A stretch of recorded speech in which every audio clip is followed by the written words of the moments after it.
Hey folks, welcome to Leader Talk. I'm SEAC retired John Wayne Troxell, your host. Here on Leader Talk, we try to talk some commonsensical leadership type things or delve into some key issues affecting our military, our veteran population, and our nation. Today's topic is called honorable service as it relates to serving in the military. And what we're going to talk about today are some key components that are constantly coming up in the media that are garnering attention, especially where we're at in our nation right now. And I want to talk about some of the key issues that have come up. And the first thing I want to talk about is this thing called stolen valor. This has become a key issue over the past 20-some years during the global war on terrorism. And it kind of started off where you would see people in a shopping mall wearing a military uniform, and they'd have stuff on that uniform that absolutely made no sense to what they were wearing, and they would try to make themselves out to be something that they weren't for any kind of personal gain. Well, recently, it's come to light as well with some key people in our nation right now. And when you talk about stolen valor in the Act of 2013, it kind of boils down to anybody that tries to fraudulently push that they served in the military. They embellish what they did in the military, what rank they held, what awards they had, and if they were wearing any kind of unauthorized awards. And obviously fraudulent claims of military service in combat. And I will tell you why this is a big deal, why this is bad, and why we have this Stolen Valor Act. Because it's an absolute insult to those that have worn the uniform since the dawn of this nation. It's an insult to everyone, to the millions that have worn the uniform, and especially to the number of population that have served in a combat theater. And I will tell you, when I see this kind of stuff, it just kind of blows my mind, especially when it's people embellishing that did serve in the military, and they embellish about what they did or what their rank is or who, where they served at. And I will tell you, the best way to call somebody out on stolen valor is to ask them to show you this. This is my DOD ID card. Now, if they're a retiree, they will have one of these. Obviously, if they've only served one tour or whatever, they're not going to have it. But in terms of the appropriate title of address, the appropriate rank, and what you retired as, it says right on my ID card here, John Wayne Troxell. I know it's hard to see, and it says my rank as SEAC, Senior Enlisted Advisor to the Chairman. That is the rank I am retired as, and that is what my Defense Eligibility Enrollment Reporting System, or DEERS as we call it, has my retired rank as. So my retired rank is SEAC. Now, I served well over 19 years as a Sergeant Major, Command Sergeant Major in SEAC. And some people remember me as their Command Sergeant Major, and they will address me as Sergeant Major. But in the end, my title of address is not Command Sergeant Major or Sergeant Major, it is SEAC, okay? And if somebody was a Command Sergeant Major and for whatever reason did not meet the requirements in terms of completing the U.S. Army Sergeant's Major course or whatever, and they were forced to retire at a lesser rank, whatever that rank is on their ID card, if it says Master Sergeant, that is the rank and that is the title of address they have. Now, some people like that did wear that rank of Command Sergeant Major or whatever, or it could even be a former Rear Admiral who was forced to retire as a captain. All right. Some people might have known them as that rank and respected them, and they may address them in casual conversation. Nothing wrong with that. That's a sign of respect. But with the individual that knows that they are not that rank and they put any other rank down as who they are, or they announce themselves as any other rank than they are, and especially if it's a rank higher than what they actually are, it could fall into the stolen valor category. But the bottom line is, all we have to do is look at the ID card. And if the ID card says SEAC, then that's what I retired as, and that's what I am. my title of address is. The other thing is these fraudulent claims of going to combat. If someone asks an individual, what is your combat service? They should not try to embellish and say, I deployed in support of a named operation that was in a combat theater, and leave that kind of dangling where people assume that they were in that combat theater, whether it's Iraq, Afghanistan, or any of the others that we've had troops at that you may not know of, like Somalia, Libya, Yemen, places like that.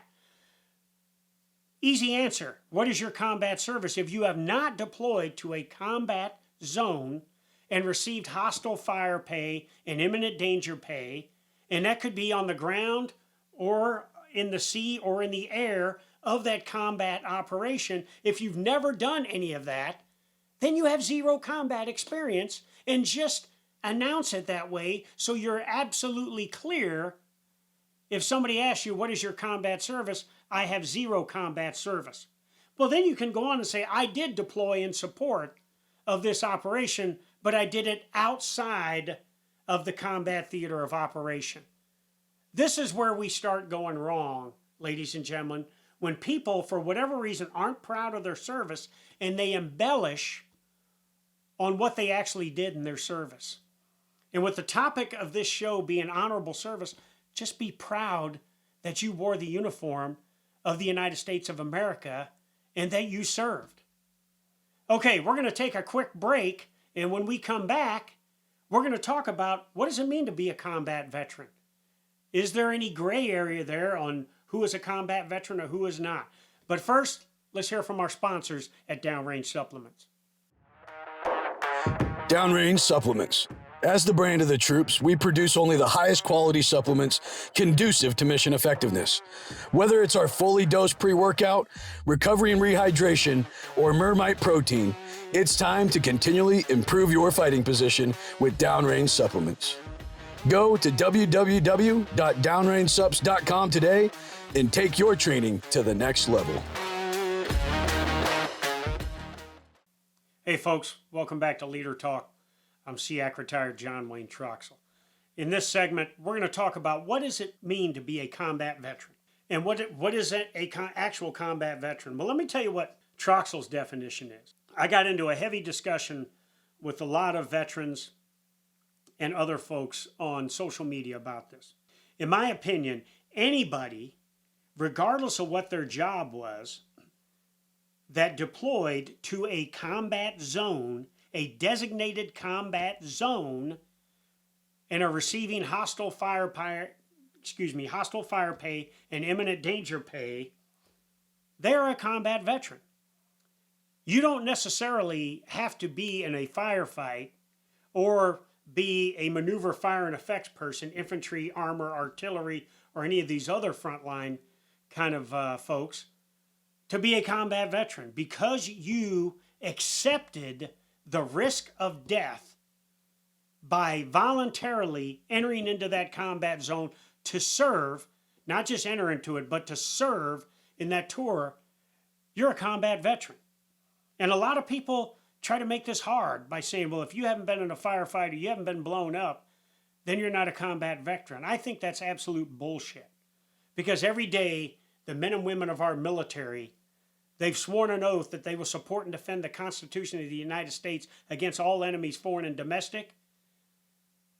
And they also answer that call to go into theaters where right now we're getting after integrated deterrence, but on any given moment could turn into a combat zone.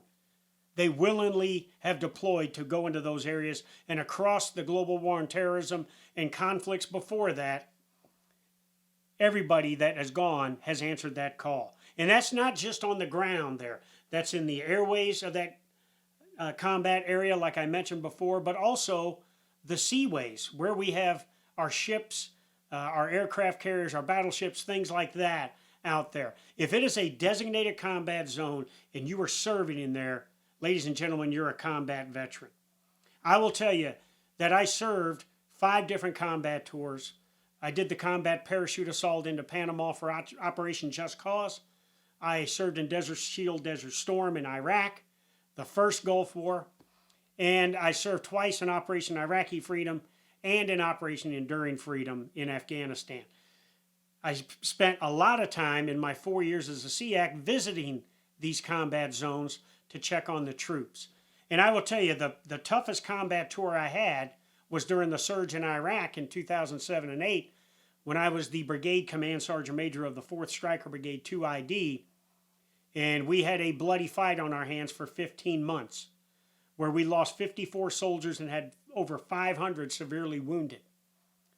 And although my combat support and combat service support troops were not necessarily in the front line of fire, they were willing to take the same risks as my infantrymen, my scouts, my artillerymen, and folks like that. And I will tell you that through the rocket attacks, the mortar attacks, the improvised explosive device on logistic convoys, they were as much exposed to enemy fire than any others.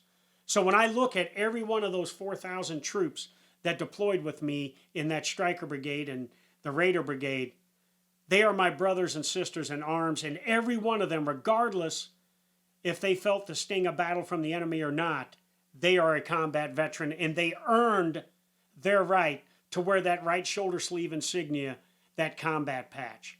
So the bottom line with being a combat veteran, it goes back to being simple.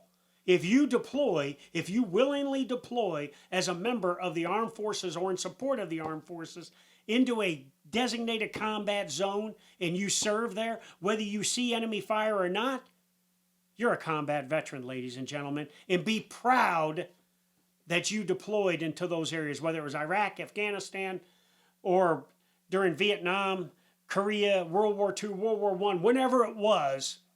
Be proud of your service because you willingly accepted that potential risk of death to go and serve your nation. All right, we're going to take a quick break, and when we come back, our final segment is going to be about just being proud of your service and that you served as a member of the United States military. But before that, let's hear from our sponsors again at Downrange Supplements.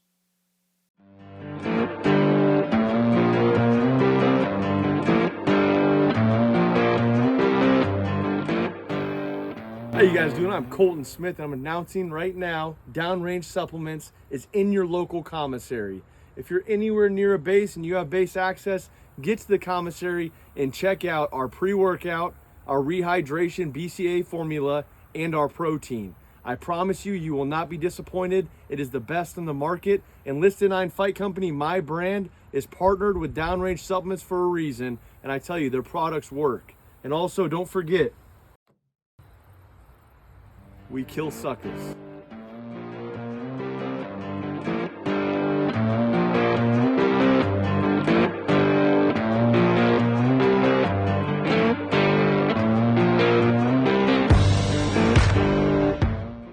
Hey folks, welcome back to Leader Talk. SEAC retired John Wayne Troxell here.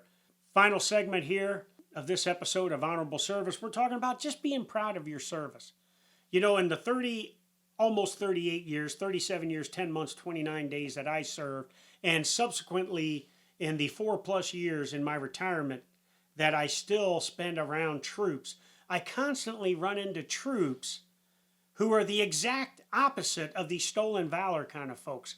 They dumb down their service, or they're a little, dare I say, embarrassed to talk about their service because they don't think they've made the necessary sacrifices that others may have made.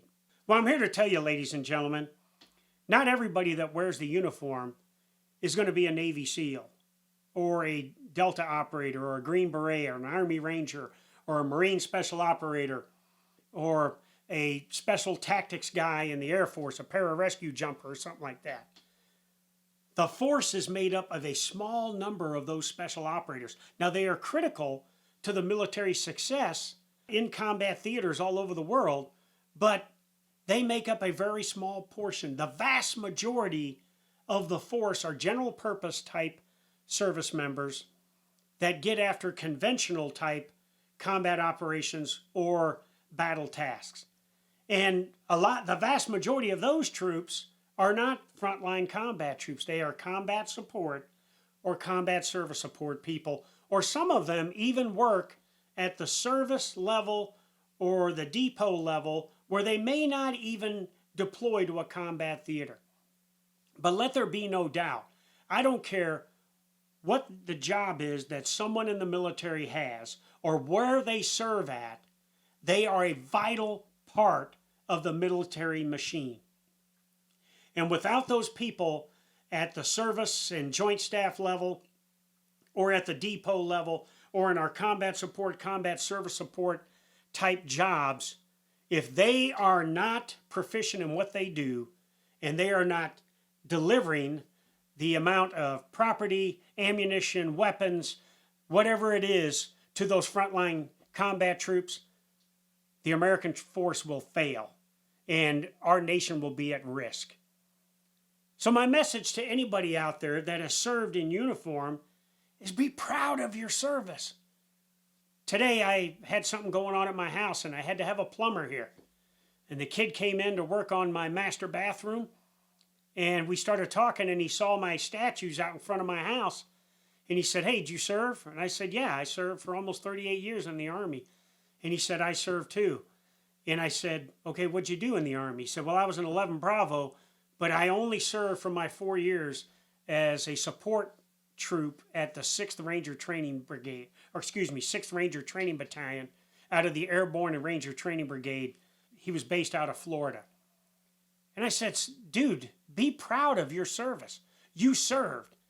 You did what only 7% of this entire nation has ever done, and that is raised your right hand, sworn an oath, and you entered into military service to serve. And you did it honorably. You got out, and be proud of who you are and what you are."